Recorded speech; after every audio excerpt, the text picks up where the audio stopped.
జై శ్రీమన్నారాయణ. అర్జునుడు 3వ అధ్యాయాన్ని మొదలుపెట్టడమే ఒక 2 ప్రశ్నలతో మొదలు పెడతాడు. అందులో ఒకటి, నన్ను ఇంత భీకరమైన యుద్ధం ఎందుకు చేయమంటున్నావు కృష్ణ అని, అలాగే ఈ యొక్క కన్ఫ్యూజన్ స్టేట్ నుంచి నన్ను క్లారిటీకి తీసుకురమ్మని. దానికి శ్రీకృష్ణ భగవానుడు ఇట్లా చెప్తున్నాడు అనమాట.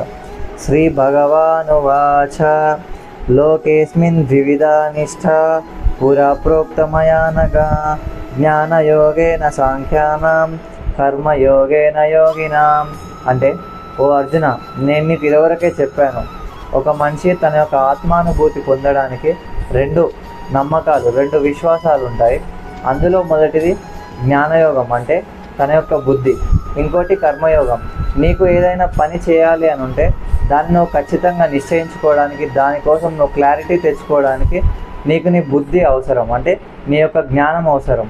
అలాగే ఆ యొక్క పనిని నువ్వు ఖచ్చితంగా చేయాలంటే, అందులో నువ్వు కష్టపడి దాన్ని సాధించాలి అంటే నీకు కర్మ, అంటే నువ్వు చేసే యాక్షన్స్ కూడా అంతే అవసరం అని శ్రీకృష్ణ భగవానుడు అర్జునుడికి చెప్తున్నాడు అనమాట.